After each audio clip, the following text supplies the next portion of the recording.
Сәлем, мен Аскербек. 1997 жылы шахматтан әлем чемпионы Гарри Каспаров өзінің кезекті ойын өткізді. Бұл адамзат тарихындағы ең маңызды ойын өткені. Бұл жолы Гарри Каспаровтың қарсыласы адам емес, IBM компаниясының суперкомпьютері Deep Blue. Бұл кездесудің жеңімпазы Deep Blue атанды. Өйткені ол өте жылдам ойланатыны соншалық 1 секундта 26 миллион жүру амалдарын ойластыра алады. Бұл өте жылдам, ешқандай адам ол сияқты тез ойлана алмайды. Бірақ ол өте жылдам болғанымен, шахматпен ғана шектеліп қалғандықтан ол жасанды сана қатарына жатпайды. Қазіргі уақыттағы ең дамыған жасанды сана ол DeepMind.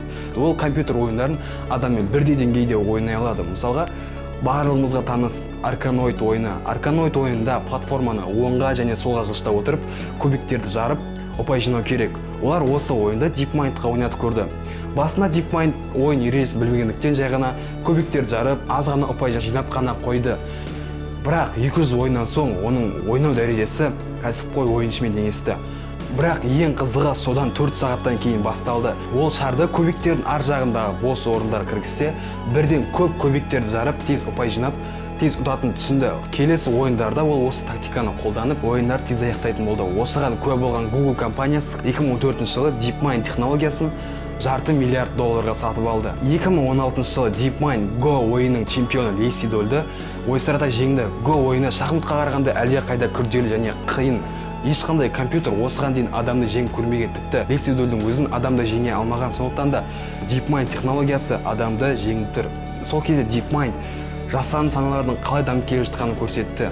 Қазіргі уақытта DeepMind 3D ойындарды ойнап, адамның дауысын салып, тіпті олардың еріне қарап отырып, оның не айтып жатқанын анықтай алады. Осының бәрі біздің миымызға ұқсас нейрожүйенің арқасында. Жасанды саналардың басты қасиеті олар жаттап, үйреніп дами алады. Және жаттап үйренген нәрсесін ешқашан ұмытпайды. Қазіргі уақытта Nvidia, Tesla, Google компаниялар осы жасанды саналардың дамуына үлкен көңіл бөлуде.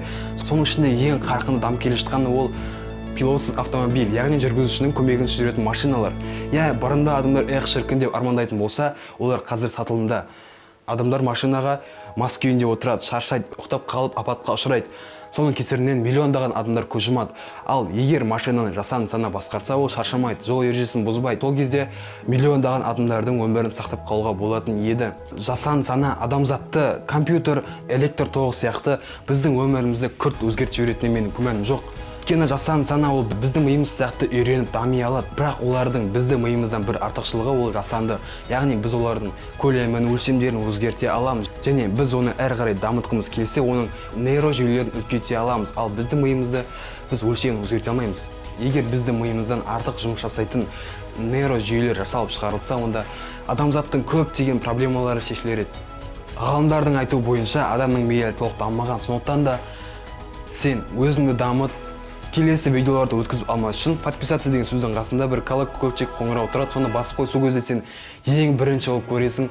Және менің ВК, Instagram парақшаларыма тіркел. Сол жақта мен сіздермен әңгімелесем, сөйлесем.